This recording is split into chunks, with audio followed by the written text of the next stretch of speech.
Good afternoon, and thank you for joining us here today. My name is Ashley, and I am the project manager for Kids Mental Health, Pierce County. We're so grateful for you guys to join us here today for our virtual panel or webinar. And we're going to be talking today about how to support our youth and families.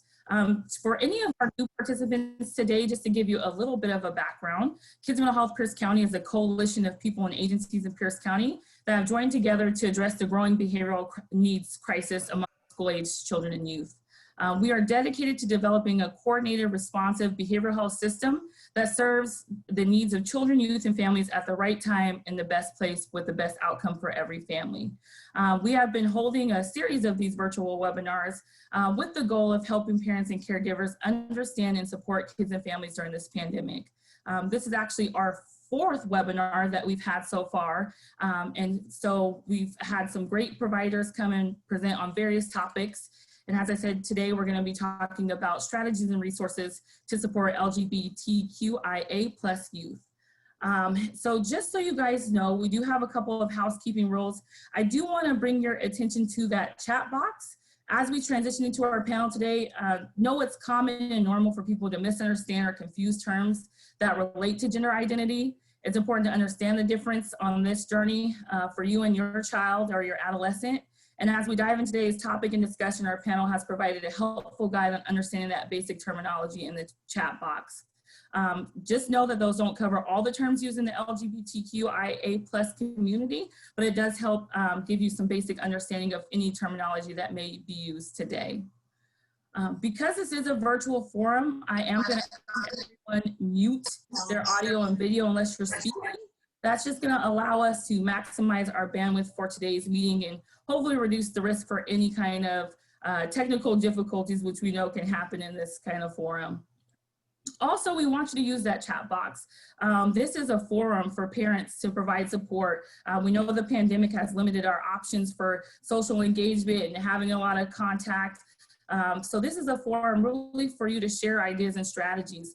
While we have a panel who's going to provide a great presentation and information, you truly are parents, you are experts, and you guys have your own great advice to share. So please use that chat box to share any questions that you have. I also have some people who will be helping me facilitate that chat box throughout the presentation. We will try our best to answer every question, and if not, we will make sure to follow up with you after the presentation. I do want you to know that this meeting is being recorded. We are hoping to have this uploaded onto the Kids Mental Health website, hopefully by next week, as well as additional materials that were shared today. So with that being said, I am going to transition to our meeting agreements. And meeting agreements are just really helpful when working with team members in a way that we can honor each other when their inevitable challenges emerge, and it helps us to return to a sense of an aligned purpose.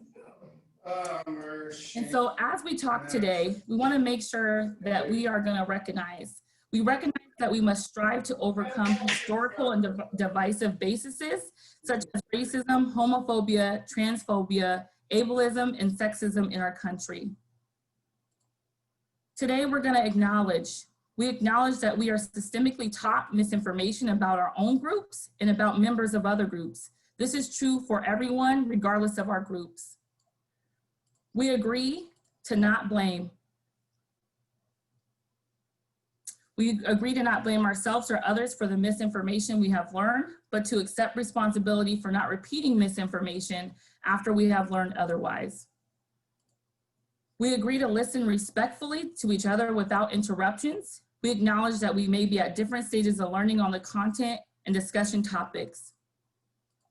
We agree that no one should be required or expected to speak for their whole race or gender. We can't even if we wanted to. Today, everyone has come to the table to learn, grow, and share. We will trust that people are doing the best they can. We acknowledge once again that we may be at different stages of learning on the topic. I am not an expert. I am here to facilitate the process. I and everyone in this group are here to learn.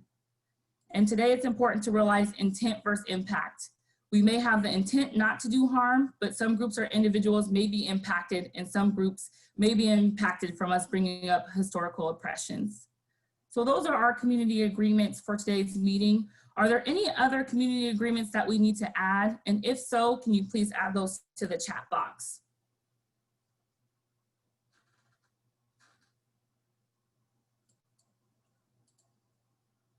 Again, I want to thank everyone for being here today. I'm really excited for our panelists today.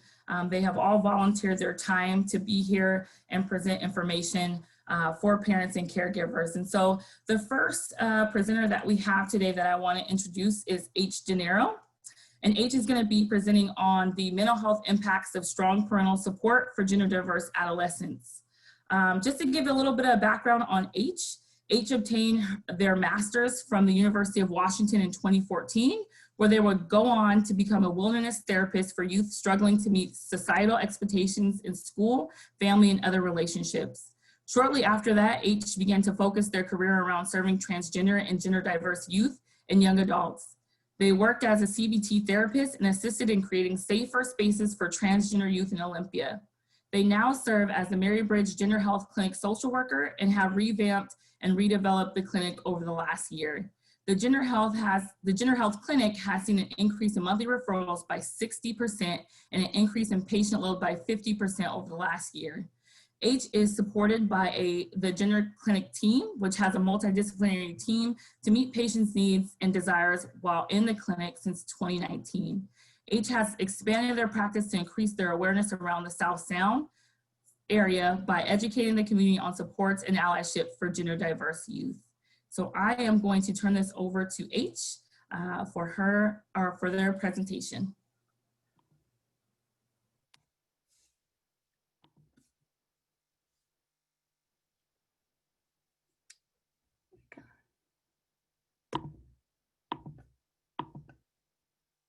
We're just good.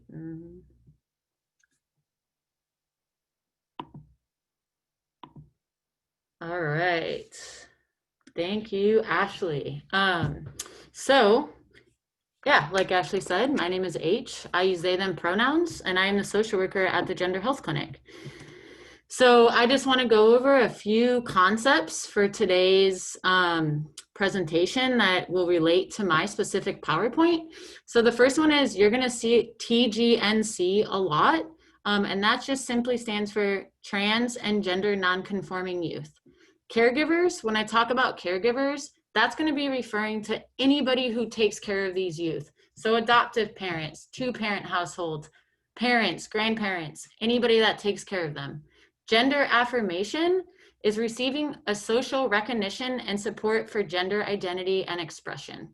Affirming is to validate or confirm, and non-affirming is to devalidate or not recognize. So why is this important today? Why do we want to talk about it? Well, there's a few reasons. So the first reason is the more support these youth get, the greater health outcomes they have, including mental and physical outcomes. Access to healthcare at a young age provides education, knowledge, and safety with a provider who knows how to work with these kids and young adults and teenagers and what to expect and help them through this journey. Exploring identity and expression in a safe house increases their self-esteem and growth as a young person, and that reflects into adulthood. Transgender and non-conforming youth know at a very young age when they feel different from their peers. The gender spectrum, this is a quote from them, is the average age a child has a realization they identify as TGNC is 7.9 years. The average age they understand what this means and discloses it is 15.5 years, and we'll talk about why. So a few studies and a few stats to start our presentation. This study was done in 2012 by the Trans Pulse Project study, and it was taken from youth ages 16 to 21. TGNC youth with supportive parents expressed the following: 72% report being satisfied with life overall, 70% report positive mental health, 98% report that they have stable housing, and 64% report they have high self-esteem. Those are all really big factors in how one lives their life, the safety of their life, and the health of their life.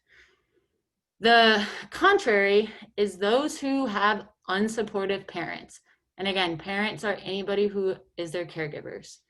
33% report being satisfied with their life, 15% report positive mental health, 45% report having stable housing, and 13% report having high self-esteem.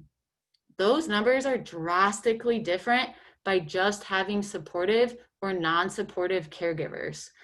Even the statistic of stable housing, 98% between the 45%, we all know that when youth do not have stable housing, or anybody in general, the types of things that they may need to do to access financial services, they may need to keep themselves safe. This population is at a really high risk for not being safe if they're not supported at home. This is the most recent study in 2020 done by the Trevor Project. The Trevor Project is one of the leading organizations in crisis services for LGBTQ plus youth. There's a few resources on this slide if you do have a youth who's in crisis and identify as trans that needs support. They're all 24 hours, 7 days a week. They just came out that 60% of LGBTQ plus youth report that someone tried to convince them to change their identity, and over half of these people were their own caregivers. The other half include therapists, doctors, other mental health professionals, psychologists, etc. 26% of these youth who do not have access to gender-affirming clothing, bindings, or shapewear reported they have a suicide attempt. That's 1/4 of youth who identify with this identity have a suicide attempt just by not having the type of clothing that they want or access to bindings that help their body feel more like their own. And finally, 29% reported housing instability. Among those that report they were kicked out, 50% were transgender or gender diverse. Among those who ran away, 50% of those were transgender or gender diverse. That means if you're a young person and you identify outside of the binary norms, you're at a high risk for leaving your house because you're not accepted on your own will, or being kicked out because you're not accepted. And those statistics are really staggering and scary. And I think a lot of times we're seeing and believing that things are getting better, and they are. However, we're still in this place where this population is at a very, very high risk, and talking about and understanding how to support this population through a few simple steps can really help increase their safety. So first, we're going to talk about what non-affirming behaviors are. So the major one is physical or verbal abuse. Regardless of their age, right? Any young person or teenager, physical and verbal abuse, we know, does not change any behavior, and it certainly does not change one's gender identity or sexual orientation. Exclusion from family events. So that means telling your young person they can't come to a cookout or a birthday because maybe you don't want to explain that they're different, or you don't want to explain why now they have short hair, or now they're using a different name. So keeping them away from family events only increases isolation and decreases their self-esteem. Blocking access to supportive friends or activities. We'll hear this a lot from parents and caregivers saying that if they send their youth to these community supports, will this just be an influence on their identity? And the answer is it's not. It's only going to be increasing their knowledge and education about who they want to become. So blocking these supportive friends and activities is going to increase their risk for suicide, self-harm, mental health behaviors, even behaviors. Blaming transgender and gender nonconforming youth for their own discrimination. When we talk about this, we talk about when we're out in society and people who are less accepting and even less understanding of this identity may, harass or point out or stare at these youth, and blaming our young people that that's their fault is really going to decrease self-esteem. That's really going to put some risky behaviors in their head, and then they may try to hide who they are. So knowing how to have those conversations and not blaming our young people, because it's not their fault that they just want to be who they want to be. Religious-based condemnation.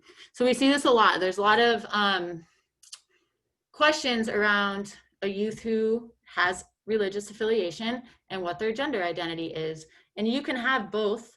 A lot of times parents or caregivers will say or express to their young people that they'll be not as successful in the afterlife.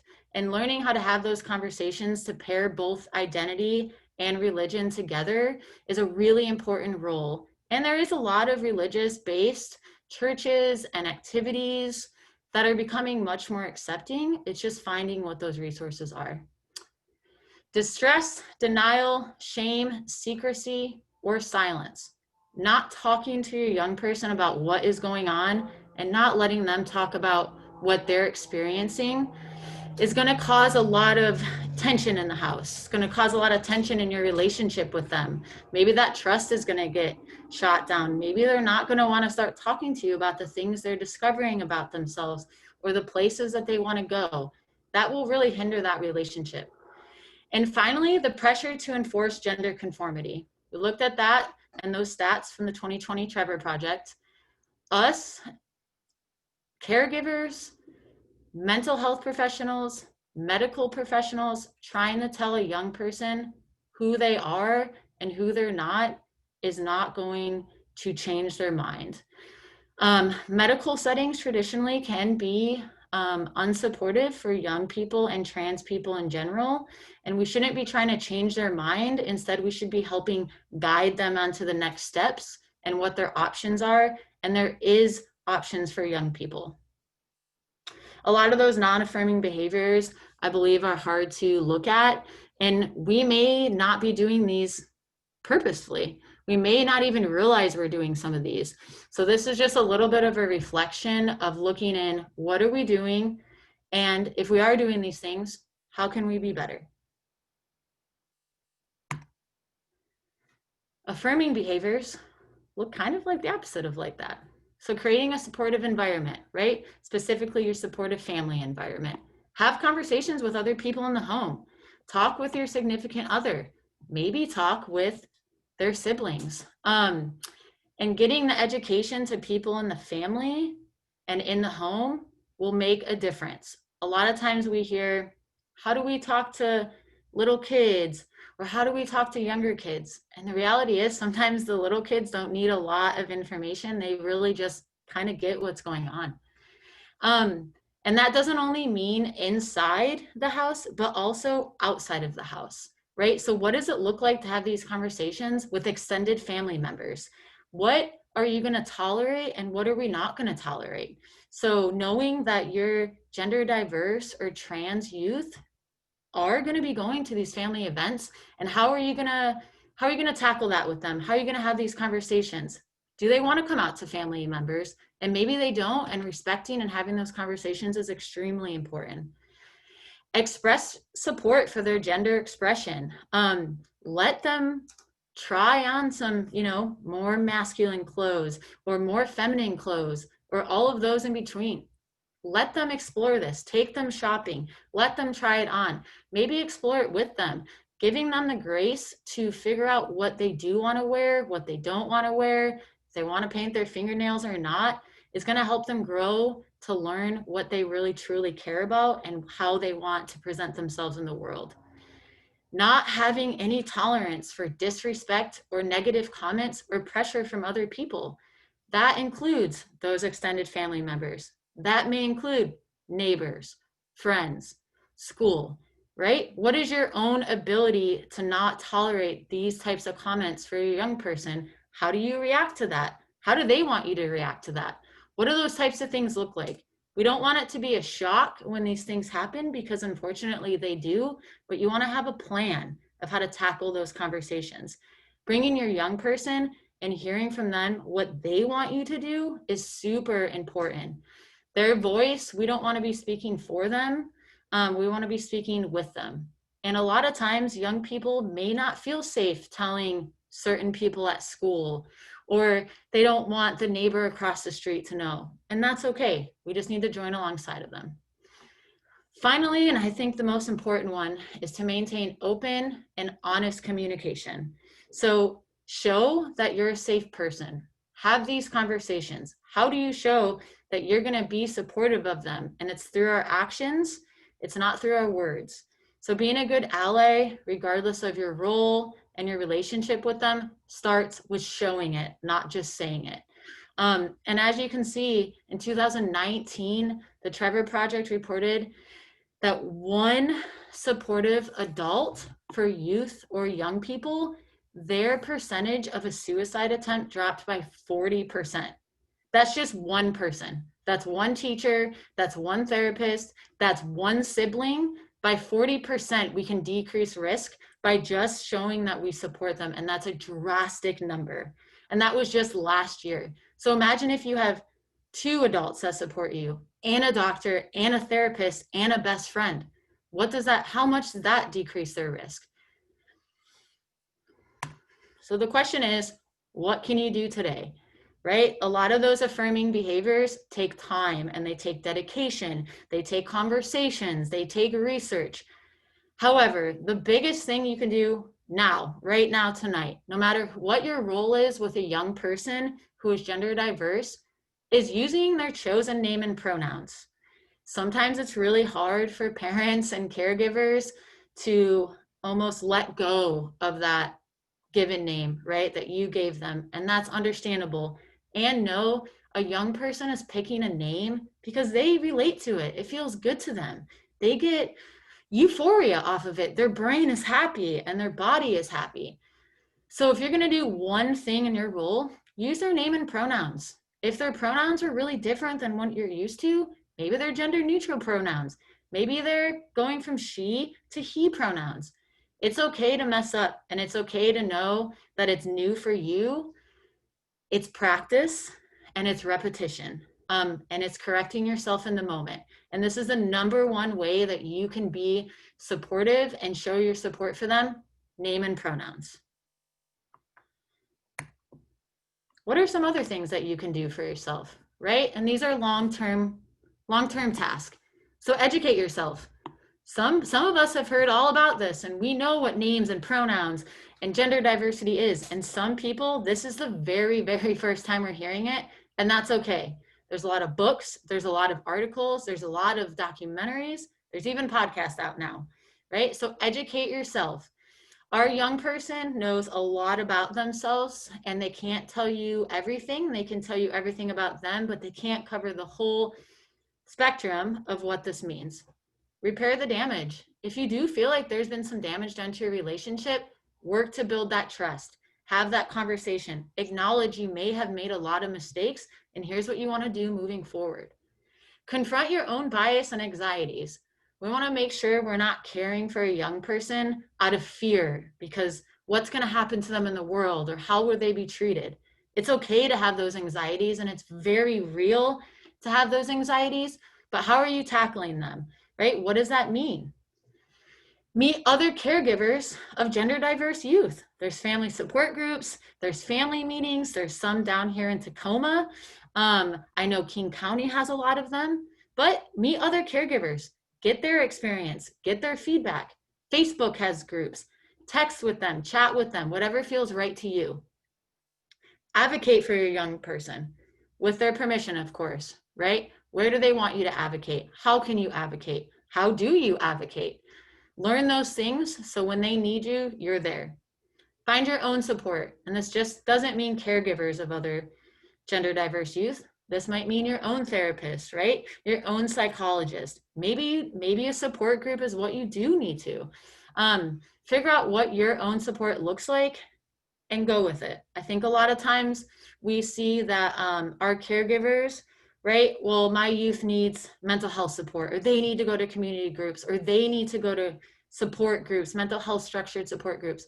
Don't forget about yourself. The journey for a family is together.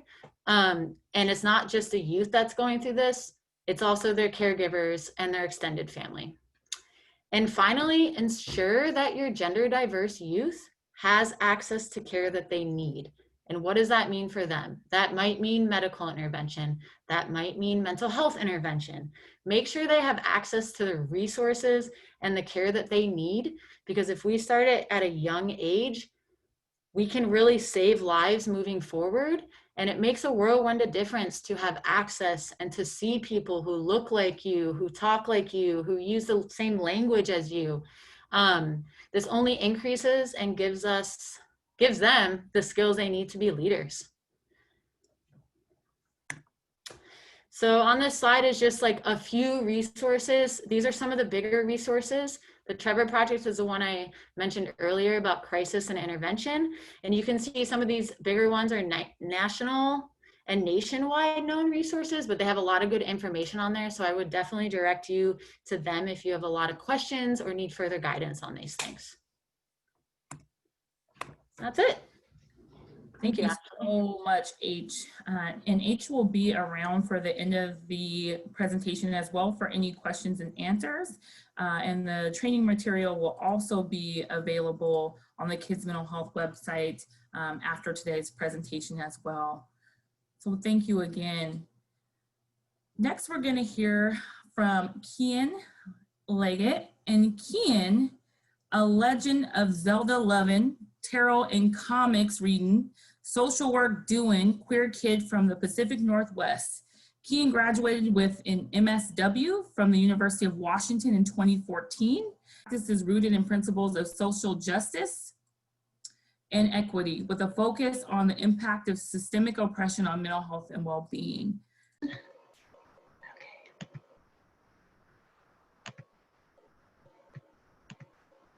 Got it in one. All right.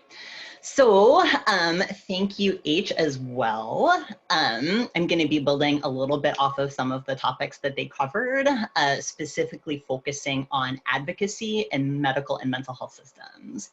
So when H was talking about advocacy with permission from the youth, that really resonated with me. One thing that I wanted to really emphasize, that's also why I kept the title kind of vague, is this is talking with caregivers and support folks about how we can support advocacy, and also talking about how youth themselves can advocate for their own medical and mental health care. Ooh, is it not gonna go? Ha, all right. Okay, so I have about 10 minutes to go over a pretty big topic today. So I'm gonna try and keep it concise. A lot of this is gonna have a lot more nuance and detail. I've provided some resources at the end, but just in general, what I'm hoping to cover today is, why are we talking about this? Talking about issues that are specific to trans and gender nonconforming youth when they are interfacing with these systems, a little bit about standards and best practices, your healthcare rights, both as caregivers, support people, and as youth, and a few tips for advocacy as you navigate these systems. All right, so some more bummer statistics. This was taken from the 2011 Injustice at Every Turn study. So as you can see here, these are some of the statistics about how and when trans folks are accessing care. So postponement due to discrimination by providers. So this is discrimination by doctors, therapists, nurses, receptionists, right? Everybody who is involved with these systems. As you can see, these are pretty high numbers, right? And in this study, it was discovered too that a full 19% of participants were flat out denied care. Nope, no care for you, no doctor, no emergency services, nothing. So this is a pretty big, pretty important issue. And when H was talking about what it looks like to have supportive people in trans folks' lives, this is another area where it shows up pretty significantly, right? And when we're looking at delaying needed care and also preventative care, right? There is a lot that doesn't happen when we don't have access to the doctor's office. Woo, that was a double negative. Hopefully y'all can sort that out. All right. And out of that study too, it was found that 50% of respondents had to educate their providers on trans issues. Their providers were not aware or equipped to treat trans folks.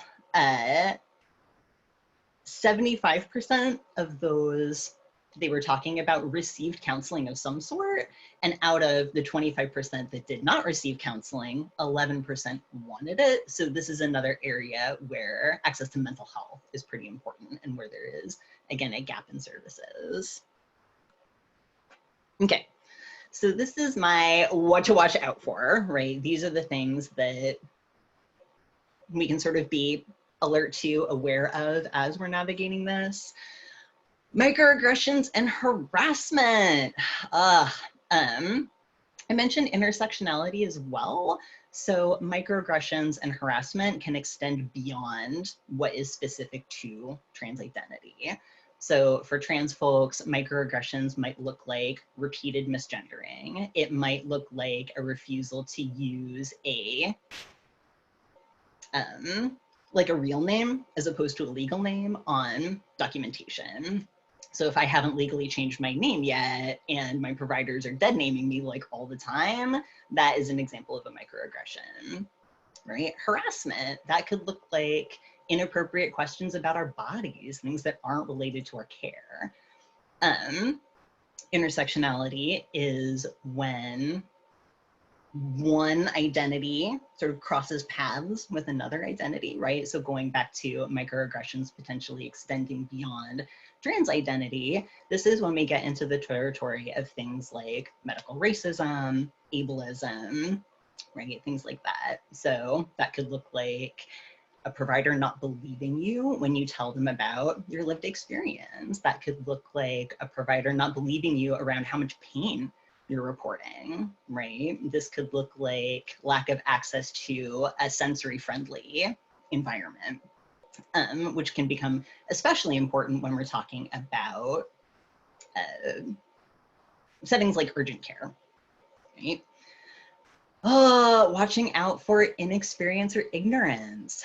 This is going back to the 50% of folks who had to educate their providers, right? So something when we're talking about advocacy that we can do ahead of time, and again, I'll get into that a little bit later, is not assuming that every provider has treated trans folks or is qualified to treat trans folks. And that's absolutely something that we can advocate for, right? Folks who are equipped to work with us and our problems.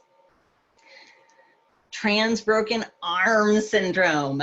So this is referring to a thing that happens where the sort of idea is a trans person comes into the ER with a broken arm, and everybody in the ER is like, but you're trans. This is about, you know, you need to fix your transness. And the person's like, no, I promise, I broke my arm. Like, I really need you to treat my broken arm. And they're like, no, it's all about the trans.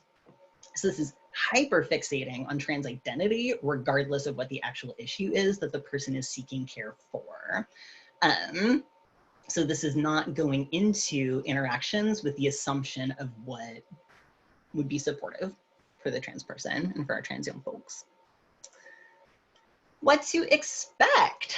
So this is sort of the opposite of what we're bracing for. These are the things that should be happening when we're interacting with these systems.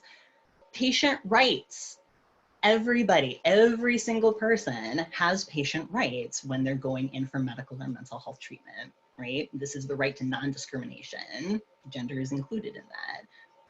This is the right to reasonable accommodation, again, talking about sensory-friendly rooms, gender-appropriate clinicians, right? Folks who trans youth are gonna feel most comfortable with is absolutely a right. The right, I got this off the Healthcare Authority's website, I love it. Respect, dignity, privacy. These are huge. This means that when you're working with a trans teen, right, if they are 13 or over in the mental health system, you may not disclose their trans status to anybody, right? This includes their parents. This is information that you will need written consent to disclose. right? This does not cover folks who are under 13.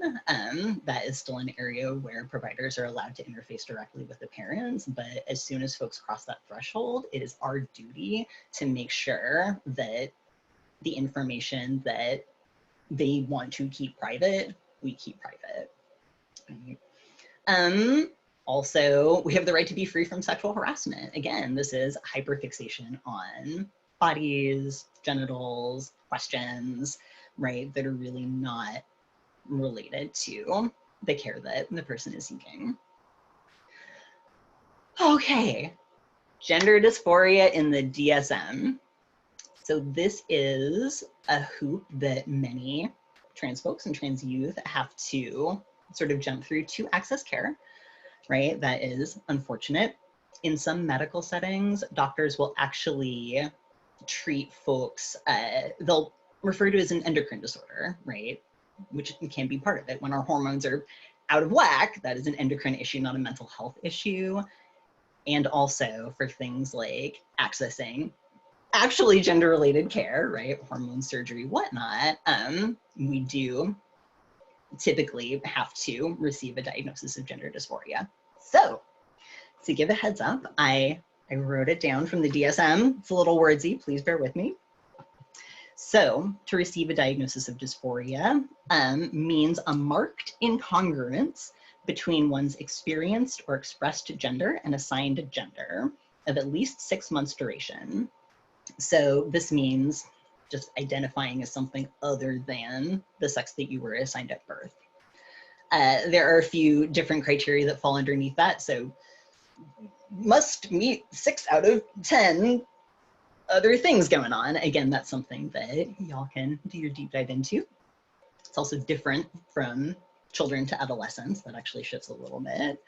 And clinically significant distress or impairment, right? This can be important when we're talking about believing youth about their trans identity. H spoke about it as well, right? Of if we have this sense of gender identity, like really showing up for us on an average of 7 years old and then not getting expressed until 15, that's way over the 6 months needed to qualify for that diagnosis. Moving on to the WPATH standards of care. This is the World Professional Association for Transgender Health. And currently they are what is considered best practices for working with trans folks. For those nerds out there who are interested, this is section 6 of the WPATH standards of care. You can find it on the internet.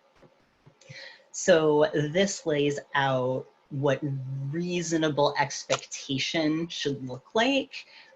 One of the reasons why this is important is if you or your young person is in a scenario where they're like, this really feels like a lot of hoops, WPATH is something that you can measure your treatment against or measure the young person's treatment against to say, is this best practices or are you, clinician, doctor's office, whatever, actually making extra barriers between me and my care?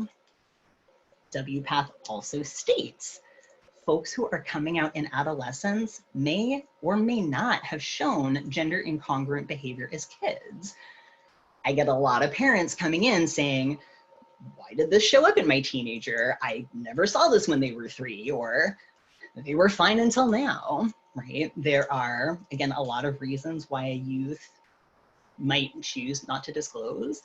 There's also a lot of issues with puberty, right? Sometimes things don't really start feeling haywire until our bodies start changing. So just because this youth did not present as a child does not mean that they're not actually trans. Biggest scare quotes for that. All right. Going a little bit into Washington State age of consent. Again, that's something that you can look up on the internet, so we don't need to get too far into. Mostly around who has the rights to accept and decline service. So minors have access to emergency services. They need parental consent for non-emergency services, which is where collaboration with parents and caregivers really comes in so that we can get both our young people and their caregivers and caring adults on the same page. One of the things that WPATH also states that I thought was really, really beautiful is, okay, withholding medical treatment is not a neutral option, right? So when we're talking about working with the health system, doing nothing it's not neutral, right? It has consequences. It has big consequences. You know, so if we're looking at, do we support this youth medically when they're asking for it, or do we wait, right? Waiting is not just chill. Frequently, we also will see a decline in mental health when treatment is withheld. What you can do, ask questions, right? This goes for young folks, this goes for caring adults. May I see your intake forms, right? On an intake form, do they have space for pronouns? Do they have space for legal name and the name that you want to be called when you're in our office, right? Do they have a write-in option for gender, right? These are all things that we can be looking out ahead of time before we choose to work with certain doctors or clinicians. How do you handle real name versus chosen name in records? Records are things that can be subpoenaed. Records are things that are kept for a long time, and potentially someone other than the primary clinician is gonna see. So knowing that this is a thing that may be seen by strangers, what do you want me to put in there? Maybe you do want me to put your chosen name. Maybe you do not want me to put your chosen name, right? Folks absolutely have the right to explore what that looks like, right? This is your health information. You are allowed to have some agency over how it is treated. What is your level of experience working with trans and gender nonconforming youth? So I can almost guarantee you that if you go into a clinic, whatever clinic it is, and say, are you trans competent? The clinic will say yes. Absolutely, of course we are, right? But if you ask, what is your level of experience? You are asking them to tell you, have you worked with trans people before, right? What is this for you? Am I gonna be the first trans person you're gonna see? Is the young person I'm working with gonna be the first trans person you've met or worked with or treated? Right? What is your policy around ongoing training around supporting trans and gender nonconforming youth or anybody, right? Continuing education is an important part of medical training, mental health training. It's a requirement for mental health clinicians' licensure. So there is an expectation that if we are going to treat this population or if we are going to work with this population, we are expected to maintain updated training on best practices. What documentation do you require for insert whatever here, right? So if this is, what documentation do you require for HRT, right? Hormone replacement therapy or surgery or whatnot, and you or the young person is experienced like, oh, they're telling me that I need 12 months of therapy and 2 years lived experience and like all of this stuff. Again, that's not best practices. That is an indication to us that whoever we're working with is not actually on board and up to date with how to work with trans folks. Other things you can do, you have the right to complain. You have the right to file a grievance. You have the right to fire a doctor or a therapist. When we're looking into urgent care, you have the right to request that someone else treat you or someone else treat your young person, right? You do not have to sit with that indignity of working with a professional who is inappropriate and who is being inappropriate with you, right? So we all have review boards. We all have an insurance commissioner, right? So there are people that you can reach out to when something has been, when something's happened. If things get really intense, you also can reach out to legal services. Q Law has legal clinics, as does Lavender Right Projects and Lambda Legal. Again, those resources will be at the end. My favorite. So these are some really incredible advocacy tools. The Q card was developed by Jenny Simkin, a local social work involved person. I think they're an MPH, but that is okay. They were really looking at the discrepancy between care and sort of competency of providers. So the Q card, you can actually see the image on the left it's the Fenway version of effectively a very similar thing. So if you can see on this card, it has a list of stuff for providers, right? Please call me blank. My gender pronouns are blank. My gender identity is blank. These are all write-in options. For providers, like with any other patient, you may want to ask me about these other aspects of my health. Other aspects, things that are not specifically related to trans identity. So this is an advocacy tool. We can fill it out. You can fill it out. There's a little tearaway part so that when we don't know what we're walking into, we can hand this to our care providers. We can hand this to an ER social worker. We can hand this to our attending nurse, right? We can provide this as a little piece of education and a request for appropriate treatment, or for the person that we're working with to find someone who can provide appropriate treatment. Woo, I think I'm going on a little long. Know your rights. We have a lot of them. We have a lot of rights when it comes to medical and mental health systems. We have the right to informed consent, to know how we're being treated and why.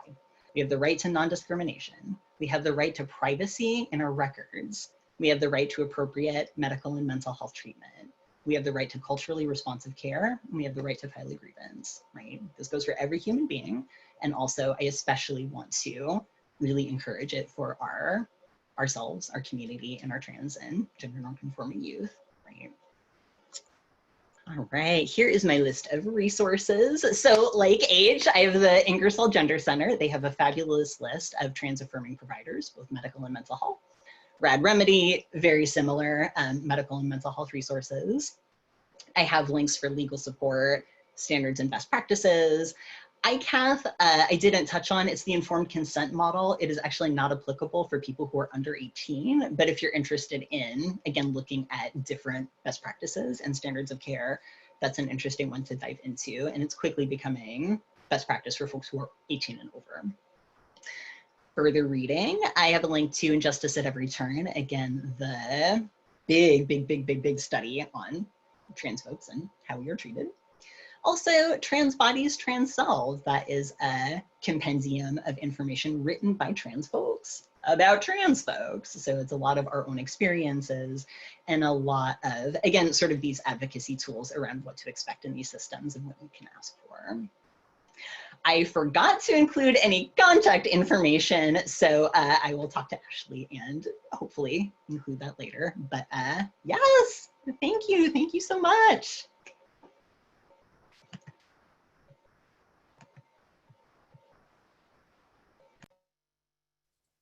Thank you so much, Kian. And I know that we are quickly approaching the 4 o'clock time and we were scheduled to go an hour.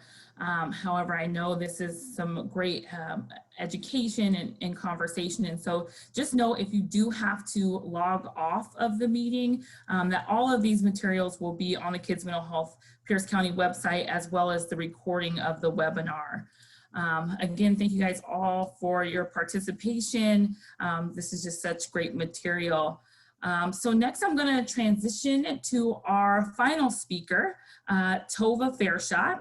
And Tova is an education consultant with an emphasis on building an efficient and result-driven system that meets schools where they are. Tova strategically implements customized solutions for schools and districts.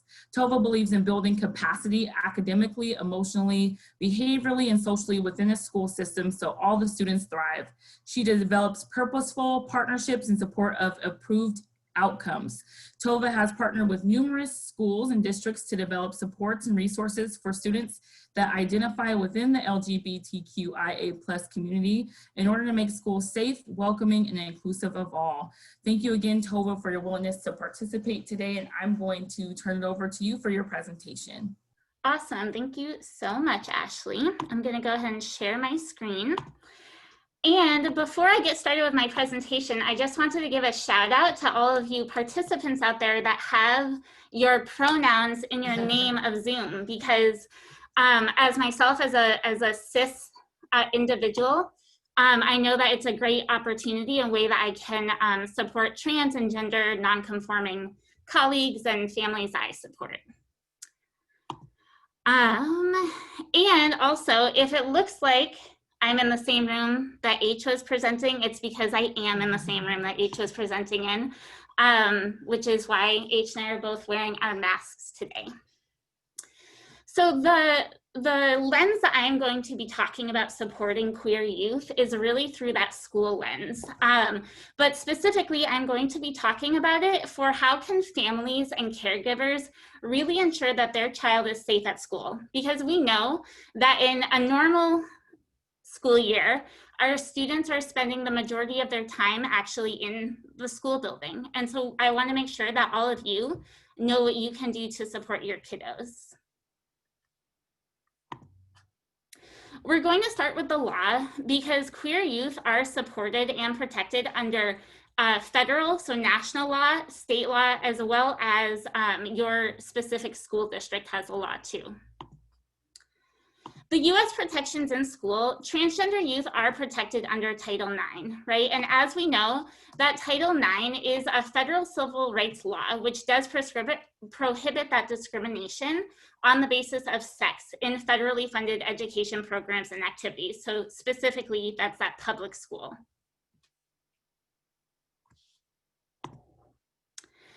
The Office of Superintendent of Public Instruction for Washington State also has specific protections for LGBTQ+ youth.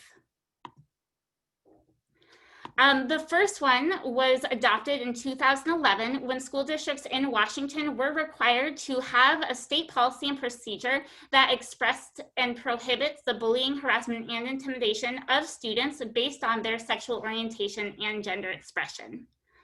As well, in 2017, Superintendent Rakedahl did publish a letter stating that Washington state law will continue to protect transgender scholars from discrimination in school. So Rakedahl actually called out specifically names and pronouns, that's those chosen names and pronouns like H as well as Kian we're talking about, dress codes, so making sure that dress codes are gender inclusive and that youth are able to express themselves as they feel, as well as that student participation in sports and physical education. And we're going to talk about that specifically in terms of those restrooms and locker rooms. And then, of course, right, in Washington State Public Schools under the RCW, we do have a law that prohibits discrimination and harassment on the basis of gender expression and gender identity.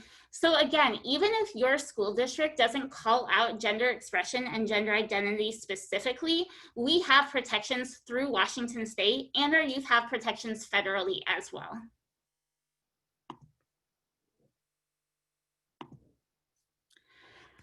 Something that many families don't actually know is that through our standards, the OSPI does even include gender in learning standards. So this is an example of one of the gender and learning standards through that self-identity. So if you look even furthest to the right-hand side, students in school should be learning about how the media, how society, how our culture influences what it looks like, right? What gender roles look like, what gender identity looks like, and gender expression.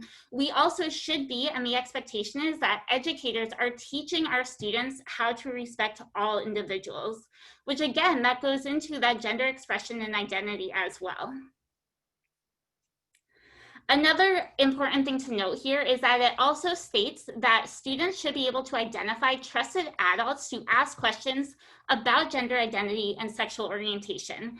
And that big statistic that H had put up earlier in terms of if there's one adult in a youth's life that 40%, right, there that H had talked about, 40% less likely to have any of those suicidal ideations, which is huge. So starting to consider your kiddos and the youth that you support, do they have that one adult in their life that they can ask questions about gender identity, that they can ask questions about sexual orientation? This is an example from Tacoma School District, because I know we're doing this through Kids Mental Health of Pierce County, and Tacoma School District is the largest district in Pierce County. And so I did want to point out as an example of what school districts do have for their non-discrimination policy. Oftentimes they incorporate the gender identity, gender expression, and sexual orientation as part of their entire non-discrimination policy. So sometimes this leads to some gray areas for school districts when they aren't calling it out explicitly how they are protecting our queer youth. So I highly encourage all of you to look at your school district's non-discrimination policy, and even request if they do have a gender identity and gender expression policy as well. And if not, see if there's opportunity for you to work with an equity team to maybe start developing and putting out more of the language that's going to be gender affirming for youth gender identity and expression.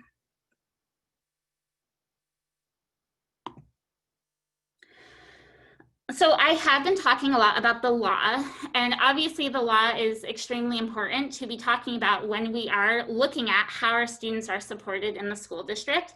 But more importantly, we really want to look at how is our students' overall well-being? What's their self-confidence like? How are they feeling? How are they impacting themselves and the world around them, right? How are they able to influence? And so I always like to ground this work into Maslow's hierarchy, which is what you're looking at now. If you are in the education system, you're probably tired of triangles, because for whatever reason, educators love to look at triangles. But the Maslow's hierarchy of this triangle really looks at what are those physiological needs for our youth, right? And starting to consider those percentages, those statistics that H was talking about, the amount of youth that are in foster care, right? The amount of youth that are homeless. And then looking at those safety needs, right? Our youth are much, queer youth are much more likely to be harassed, be bullied, be assaulted, right? And then that love and belonging, do they have those individuals in their life that they can lean on, right? Because we know that that is what helps to build up their self-esteem. And then finally, to that self-actualization where they can be 100% what they want to be. And at the end of the day, that's what we all want to do, right? Is be who we want to be and live our most authentic lives. So here is just a quick statistic from schools specifically, is that in schools, LGBTQ youth are 2 times more likely than their peers to be physically assaulted. And so I just wanted to put up some pictures. This left-hand picture right here, if you squint your eyes closely enough, you will see that H and I are actually in this photo. And although it looks like we are high schoolers ourselves in this picture, this was taken about 5 years ago when we ran a Gay Straight Alliance out of West Seattle. And we, working with our students, as well as working with the Seattle Public Schools School Board, actually put in the first gender neutral bathroom for all of Seattle Public Schools. And these were the kids that, that supported that process. That's where it all began. So there are some things that districts and schools can do specifically. And the one thing that I do want to mention, and I will make sure that Ashley does have this to put up onto the Pierce County website, is that there is an assessment out of the University of Wisconsin that does review systemic strengths and areas of need to support transgender and gender diverse students. So if you are working in a school district, or if you are supporting a youth within a school district, I would absolutely advocate and ask what type of assessment they have done to actually see if they are meeting the needs of our kiddos. And then some of the things that you can do: help identify people in the building that your student can seek support from, right? This might be a school counselor, it might be a school social worker, and stay in communication with that person. Ensure that your building gives access to resources for students and families to utilize. what gender health clinics can your students go to? What gender affirming therapists are out there? What groups can they be a part of? And then make sure that you do understand and can interpret the policies based on your student at school. So make sure that you know what those policies are and advocate for your youth if you feel like they are being discriminated against. I absolutely urge parents and advocates of youth to go through the classrooms during the year and go through the library books and see if there are characters within the LGBTQ plus community part of the book. I would make sure that we're not just looking at books that tokenize queer characters, but making sure that we have books in our school libraries that really show the holistic person. If you have the means, provide or request posters and artwork of LGBTQ representation throughout the school building. That's such a small but an easy thing for schools to do to make a really big impact so that queer youth are able to look around their building and see themselves in the artwork and in the posters. And observe the classroom prior to the school year. See where the student is able to go to the bathroom. What's the locker room situation, right? Ensure that all staff know the bathroom and locker room of your child's choice. And every child is able to, and this is part of the law, access the bathroom that they choose to. Do not let any school tell you differently. And then have a discussion with that school team. What are your child's pronouns and chosen name? Make sure that everybody on staff understands that and knows that. Make sure that is part of the attendance policy. Make sure all staff understand to avoid gendering students, right? It's so passe to be putting kids in lines for the boys line up on the left and the girls line up on the right. Schools need to stop doing that. And if your school is still engaged in that, make sure that you stand up and tell them not to gender students, right? Or using gender to divide students.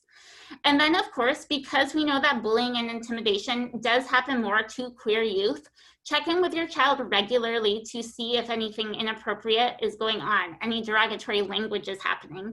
And if so, if your child does state and tell you something that's going on at school, make sure that you file a HIB, a harassment, intimidation, bullying complaint immediately if needed. And those complaints can be filed against the school or a specific youth.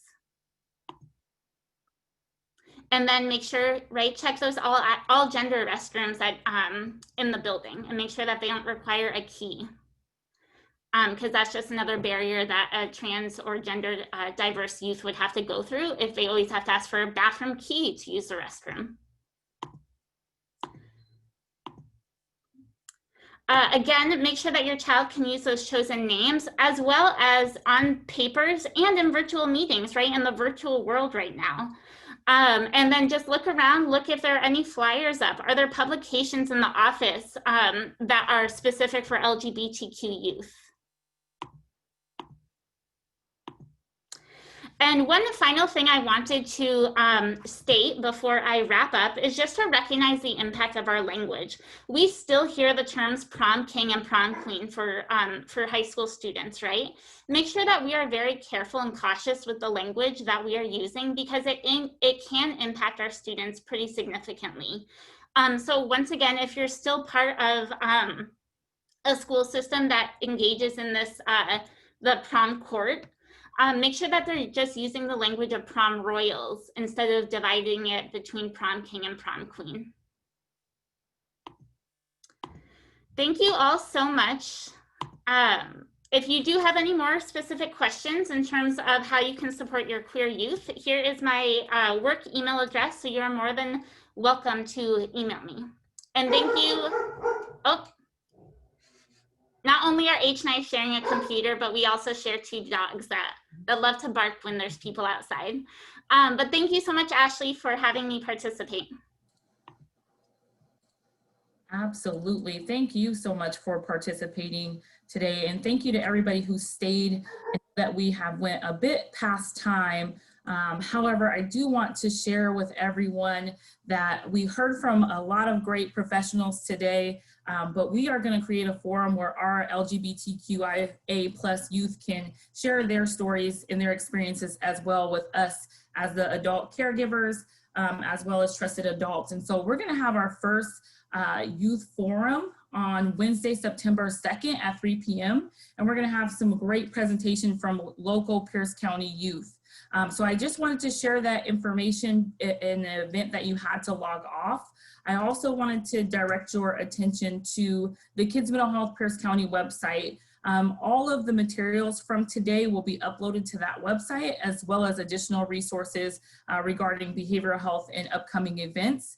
We are hoping to do this on a monthly basis as well. And so if you are a provider, a parent that would like to participate or even present, please feel free to contact me. My contact information is here as well.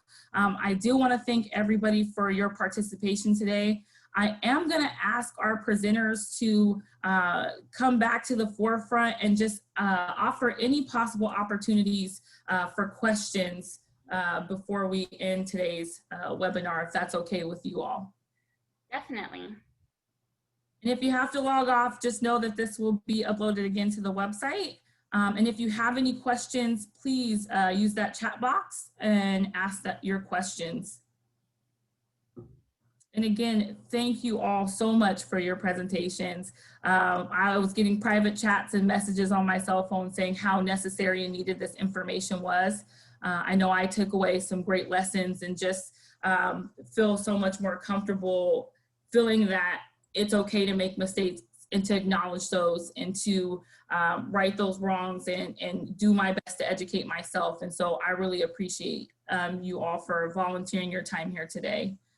Yeah, we all need to start where we're at and then just grow from there. So I think that's a really good thing for adults that are supporting queer youth to understand that there's totally a spectrum of where we all come and the information and the prior knowledge that we have, and that's okay. But every day is a new day and a new opportunity to learn more and to continue to support youth. Absolutely. Thank you. I'm going back and forth. Also, there's great information that's being shared in the chat box. I know Michelle Wu from the Oasis Youth Center shared some information. We'll get that link to the website too. But I guess I will ask one question. I'll start with this question and maybe we can hear from Kian first. What do you think is the most misunderstood? What do you think is most misunderstood about LGBTQ plus youth? That's a real big question. Well, okay, so the first thing that comes to mind, and it's kind of silly, is that they all know each other. That's a fun one. I see it a lot in schools or in work environments where there's like kind of more of a closed population of like, oh, do you know so-and-so? Like, why would I? What are you talking? What's happening right now? Mm-hmm. I think a big thing that's misunderstood is that folks want to talk to y'all about their queerness or their transness or their LGBTQIA plusness, right? This is not information that really anybody else is entitled to. So that includes questions about bodies, questions about sex, questions about partners. It's something I've experienced and seen happen a lot of this sort of like, I watched RuPaul's Drag Race too, let's talk about it. Like, again, no, what's happening? Thank you. Tova, did you want to add anything to that? Yeah, I think one of the most, I don't want to speak for those youth, but I think they're just misunderstood of who they are. I think there's a lot of assumptions made about who they are because the way they look or the way they dress, and that they're supposed to be giving all of our adults all the answers. And I think that is a big task for a 5-year-old to a 19-year-old, I mean, all the way up to when you're 65, right? But these are still teenagers and they want to be just teenagers and they just want to live. And it's our duty to educate ourselves so we can help them. It's not theirs. Absolutely. Yeah. Thank you. One more question. What are some ways that I can support my youth in connecting with other LGBTQIA plus people in the community? Oasis. I saw that in your presentation. Yeah. I'll give the plug for Oasis. Oasis Youth Center here in Pierce County in Tacoma I know right now they're doing everything virtual, but they quite literally are amazing resource. Get your youth connected to other youth. Let them learn and grow with these other youth so they're not isolated and they know there's people that look like them, that hear them, that can relate to them. And in Pierce County, it's Oasis Youth Center. And in Thurston County, it's Stonewall Youth Center. Ah, you got there before me. Thank you. And there's actually a great question that just came through the chat box, which asks, what would your recommendation for parents that do not necessarily agree in how to support their child be? Mm-hmm. H, I know, deals with this through their work. Yeah, I think probably me and Keen can speak. Yeah, get those parents resources, get them connected to maybe their own therapist, family counseling, because in the end, the only person it's going to truly affect is that youth. And get your own help. That way you can be on the same page moving forward, so you have the right education and knowledge.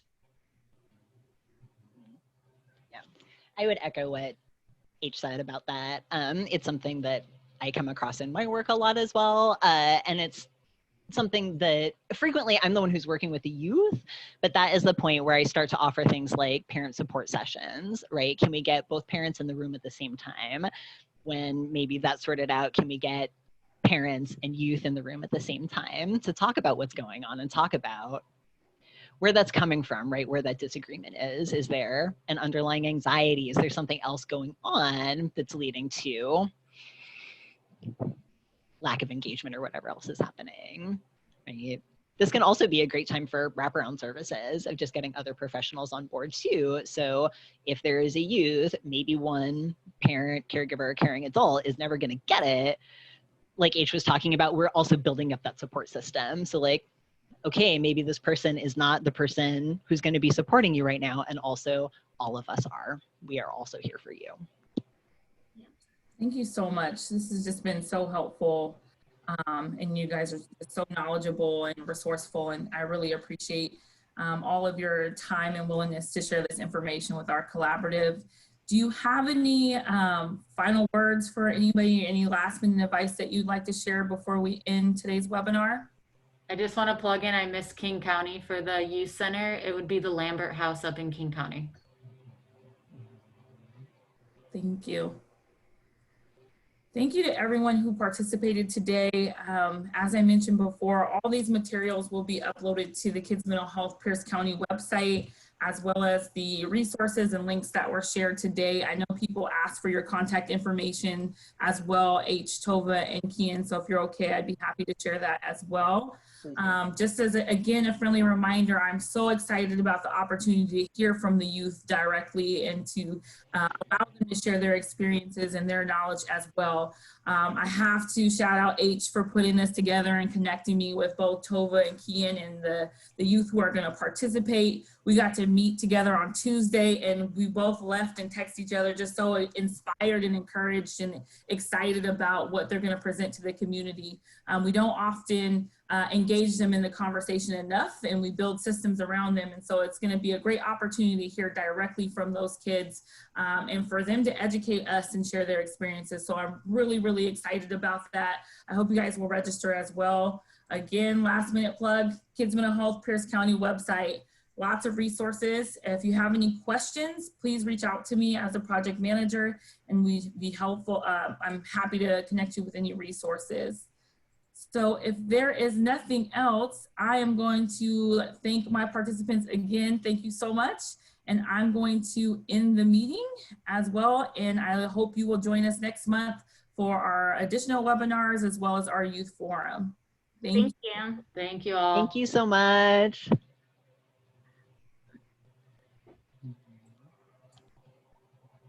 All right. Stop recording.